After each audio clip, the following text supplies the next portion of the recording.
이번 시간에는요, 클래스의 기본 개념에 대해서 살펴보도록 하겠습니다. 자, 먼저 절차지향적 프로그래밍에 대해서 보도록 하겠는데요. 자, 프로그램을 개발할 때 프로그램이 동작하는 순서대로 프로그래밍하는 기법을 절차지향 프로그래밍이라고 부릅니다. 즉, 프로그램이 시작할 때부터요, 프로그램이 끝날 때까지 모든 작업의 내용, 즉 프로그램이 작업하는 모든 작업을 처음부터 끝까지 쭉 작성하는 기법을 절차지향적 프로그램이라고 부릅니다. 자, 프로그램이 수행되고 종료될 때까지 모든 기능이 작업 순서대로 기술되어지고요. 자, 유지보수가 굉장히 어렵고 프로그램을 각 기능별로 구분하여 작성하기가 힘들다라고 되어져 있습니다. 즉 무슨 말이냐면요. 자, 우리는 지금까지 만든 프로그램이 굉장히 짧죠. 그런데 실제 개발 프로젝트를 하다 보면은 프로그램이 코드가 굉장히 많습니다. 뭐 10만 라인, 20만 라인, 100만 라인, 200만 라인 뭐 이런 식으로 되게 되는데요. 자, 프로그램을 만들다가 어느 부분이 문제가 생겼습니다. 그럼 그 부분을 수정을 해야겠죠. 그 문제가 되는 부분을 찾기 위해서는 위에서부터 아래로 쭉 내려가면서 문제가 있는 부분을 찾는데 굉장히 오랜 시간이 걸리게 됩니다. 또 프로그램이 각 기능별로 구분하게 작성하기가 힘들기 때문에요. 여러분들이 각각의 기능을 구분하여 뭔가 작업을 할 때도 굉장히 어려워집니다. 또한 코드의 재사용이 어렵고요. 즉 프로그램에서 사용하는 모든 기능들을 작업 순서대로 작성하여 만드는 기법입니다. 자, 다음에 객체지향 프로그래밍에 대해서 살펴보도록 하겠는데요. 자, OOP라고 부르고요. 오브젝트 오리엔티드 프로그래밍이라고 부릅니다. 자, 프로그램을 작성할 때 먼저 프로그램에서 사용할 기능들을 정리하고요. 정리한 기능을 가지고 있는 작은 부품들을 만들어서 프로그램에서는 이렇게 만든 부품들을 사용하여 프로그램을 작성하는 기법이라고 되어져 있습니다. 자, 저 프로그램이 있으면은요, 여러가지 작업을 하기 위한 각각의 기능들, 즉 이러한 기능들을 가지고 있는 부품을 만들어 놓고 이 메인 프로그램에서는 이러한 부품들의 기능들을 사용하는 그러한 방식을 가리켜서 객체지향 프로그램이라고 부릅니다. 즉 이 작은 부품들 안에 실제로 작업을 하는 그러한 코드들이 쭉 기술이 되어져 있고요. 메인 프로그램에서는 얘한테 명령을 내리고 객체 내부 이 작은 부품들 내부에서는 자기가 가지고 있는 기능을 수행하여 결과를 되돌려주는 이러한 방식으로 만드는 게 객체지향 프로그램입니다. 자, 프로그램에서 사용되어지는 작은 부품들을 객체라고 부르고요. 이러한 객체들을 만들 수 있는 것을 클래스라고 부릅니다. 자, 개발자는 프로그램을 코드를 통해 클래스를 만들고요. 클래스를 통해 객체를 생성하여 사용을 하게 됩니다. 즉 개발자가 만드는 소스 코드가요, 바로 클래스입니다. 이렇게 개발자가 만들어 놓은 클래스를 가지고 객체를 생성을 한 다음에 객체한테 명령을 내리게 되는데요. 프로그램 소스코드 형태로 되어져 있는 이 클래스에 객체를 생성하게 되면은요, 컴퓨터에 있는 메모리라는 기억 공간에 그 클래스를 토대로 해서 만들어지는 작은 부품들, 즉 객체가 메모리에 생성이 되게 됩니다. 그래서 그 클래스를 통해서 객체를 생성한 다음에 프로그램은 메모리상에 만들어진 이 객체들을 이용하게 됩니다. 자, 프로그램의 기능들이 작은 부품 단위인 클래스로 나눠져 있기 때문에 유지보수가 용이합니다. 코드의 재사용성이 높아져 새로운 프로젝트를 만들 때 상당한 시간과 비용을 절약할 수가 있습니다.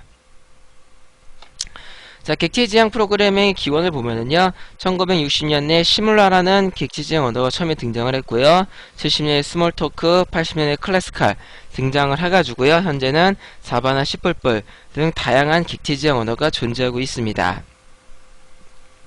자, 개발자가 이렇게 클래스를 만들어 놓고요, 이 하나의 클래스로부터 원하는 만큼의 객체들을 생성하게 됩니다. 자, 여기 보면 클래스가 두 가지가 있는데요. 서로 다른 클래스이기 때문에 만들어진 이 생성물인 객체도 전부 다 다른 모양으로 되어져 있습니다. 자, 그런데 이 두 객체를 보시면은요, 하나의 클래스로부터 만들어졌기 때문에 그 모양이, 형틀이 똑같겠죠. 하지만 이 객체와 이 객체는 서로 독립적으로 운영이 됩니다. 이 객체에 변수 A를 가지고 있다고 가정을 하겠습니다. 자, 같은 클래스로부터 만들어진 객체이기 때문에 둘 다 똑같이 변수 A가 있는데요. 여기다가 100을 집어넣었다고 해서 여기에 100이 들어가고 이렇게 되지는 않습니다. 하나의 클래스로부터 만들어진 객체들이라고 하더라도요, 각각이 서로 독립적으로 운영이 되게 됩니다. 자, 이런 식으로 클래스로부터 객체를 먼저 만든 다음에요. 자, 프로그램을 사용하는 객체와 객체 간에 서로 간에 명령을 하고, 또 그거에 대한 결과값을 돌려받고, 또 다른 객체에서 또 이 객체한테 명령을 하고, 또 그 객체는 명령을 받아서 그 결과를 또 되돌려주고, 이런 식으로 객체들이 서로 유기적으로 동작을 하면서 유동적으로 동작을 하면서요, 자, 유기적으로 동작을 하게 됩니다. 자, 클래스 설계 방법에 대해 살펴보도록 하겠는데요. 일단은 나에게 필요한 기능이 무엇인가, 그걸부터 먼저 파악을 하셔야 됩니다. 또한 이런 기능들을 단위별로 구분할 수가 있는가, 이거에 대해서 여러분들이 먼저 좀 생각을 해주셔야 되시고요. 자, 클래스 간의 종속성을 최소한 하는가, 즉 이 클래스 하나를 만들어 놓고 또 하나의 클래스를 만들었습니다. 자, 그런데 이 클래스가 서로 엮이는 부분이 많다라고 가정을 할게요. 이럴 경우에 이 부분에서 코드 하나를 수행해 두면은 이 부분도 수정을 해야 되는 일이 많아집니다. 그래서 가급적이면은 클래스와 클래스는 종속성을 최소한으로 하는 게 굉장히 중요합니다.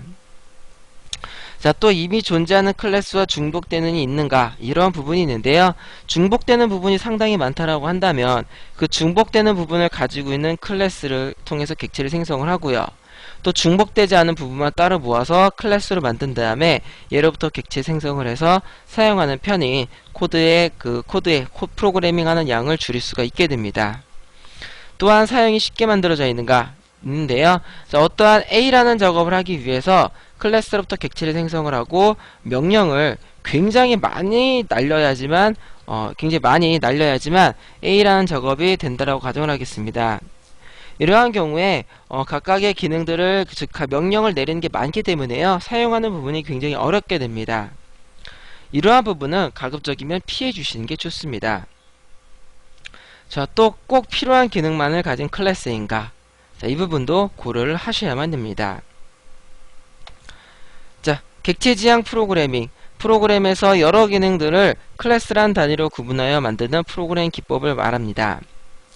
개발자가 만든 클래스들을 객체라는 걸로 만들어 프로그램을 사용하게 되고요. 클래스는 개발자가 만든 소스코드이며 이를 메모리에 객체라는 단위로 만들어서 사용을 하게 됩니다. 객체는 필요한 만큼 얼마든지 많이 만들어 사용할 수가 있습니다. 자, 지금까지 객체 지향 프로그래밍에 대한 기본적인 개념에 대해서 살펴봤습니다. 자, 아직 여러분들이 감이 잘 안 오실 겁니다. 자, 이제 이 이후로요, 자, 객체 지향 프로그래밍 언어들을 여러분들이 손쉽게 사용할 수 있도록 하기 위해서 예제들을 만들면서 과연 객체 지향 프로그래밍이라는 게 무엇인지 그거에 대해서 살펴보도록 하겠습니다.